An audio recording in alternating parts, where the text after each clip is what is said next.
Stroke menjadi momok menakutkan bagi masyarakat Indonesia.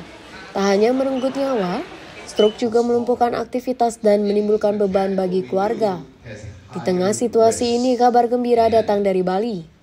Bali International Neurovascular Intervention Conference atau BEL-YNC perdana digelar di Westin Resort Nusa Dua pada 25 sampai 27 April 2024. Acara ini menjadi tonggak sejarah bagi dunia medis Indonesia, khususnya di bidang neurovaskular. BEL-YNC menghadirkan para pakar terkemuka dari berbagai penjuru dunia untuk berbagi pengetahuan, inovasi, dan praktik terbaik dalam penanganan stroke dan gangguan neuromuskular lainnya.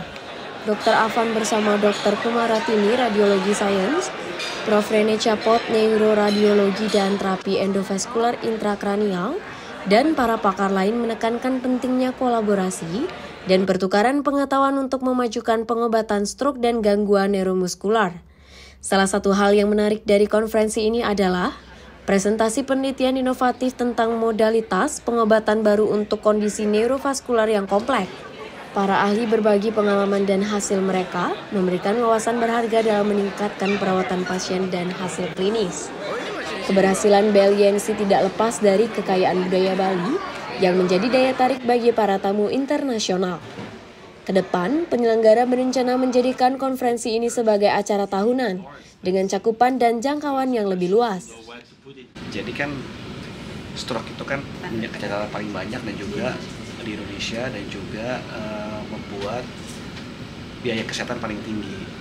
Nah, Kementerian Kesehatan membuat transformasi layanan kesehatan.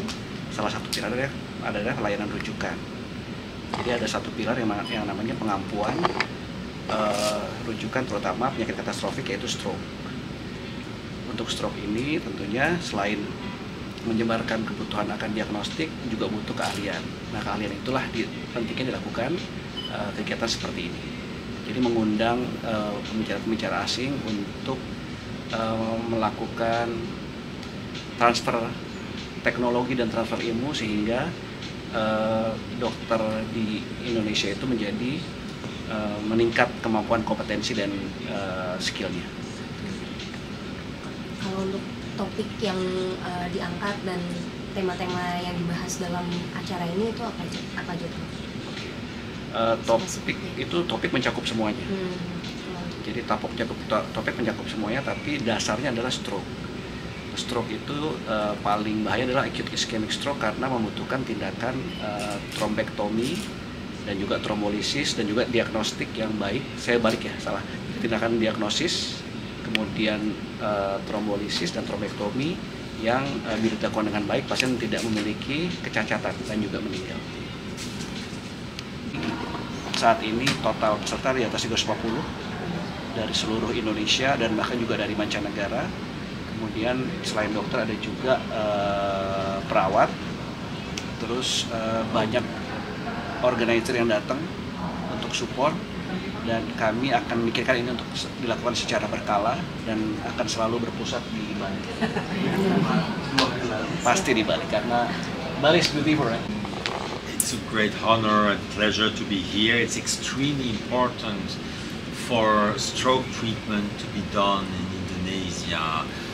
This is one of the most devastating diseases, and we have a chance to have a fabulous treatment which has been arising the last years that was not existing 20 years ago. So this is completely new and extremely efficient.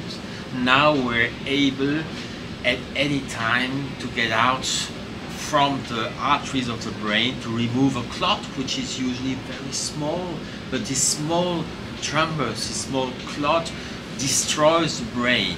It's just like a fire which is burning, and if the fire is stopped early enough, then there is no stroke.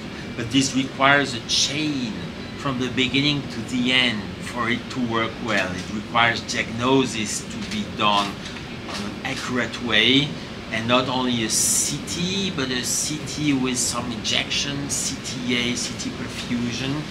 And today this is done within a few minutes, and as soon as this is done, There are networks existing throughout the world, allowing patients to be brought immediately to specialized centers such as your center, where those procedures are being done and where within less than 30 minutes the vessels are reopened. If treatment is done after several hours, the chance for the patient to be good becomes very low. A little bit can be helped, but if the fire is going on for too many hours, there's not so much to save. If treatment is done early, patients can be extremely good. And this is one of the most important advances in medicine, and it's extremely important that this can be achieved on a broad scale in Indonesia, where there is such an important population. Jadi stroke memang merupakan masalah yang paling cukup berat ya. Jadi merupakan salah satu penyebab kematian dan kecacatan yang tinggi ya di Indonesia, yaitu menjadi concern dari Menteri Kesehatan untuk meningkatkan kemampuan kita untuk melaksanakan terapi revaskularisasi nanti untuk terutama pada pasien-pasien yang stroke-nya baru saja terjadi, untuk menyelamatkan fungsi pasien tersebut dan juga untuk mencegah kematian. Jadi itu awal dasar dari kenapa link ini ingin dilaksanakan. Jadi tentu saja kalau kita bicara tentang penyakit pembuluh darah lain juga merupakan hal yang sangat penting. Ya, seperti misalnya pembuluh darahnya pecah atau kelainan-kelainan pembuluh darah lain yang berisiko untuk menimbulkan kecacatan karena dia di brain atau di spinal cord, sehingga ini adalah merupakan kolaborasi, di samping stroke adalah kolaborasi penyakit-penyakit pembuluh darah yang bisa menyebabkan kecacatan pada pasien.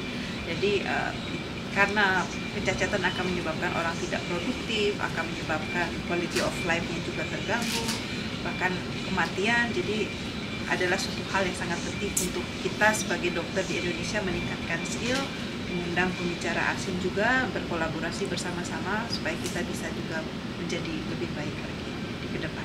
Dengan mempertemukan para ahli dari seluruh dunia, Beliensi menandai era baru dalam intervensi neurovaskular di Indonesia. Konferensi ini diharapkan dapat mendorong kemajuan dan inovasi dalam penanganan stroke dan gangguan neuromuskular demi meningkatkan kualitas hidup para pasien dan keluarga mereka.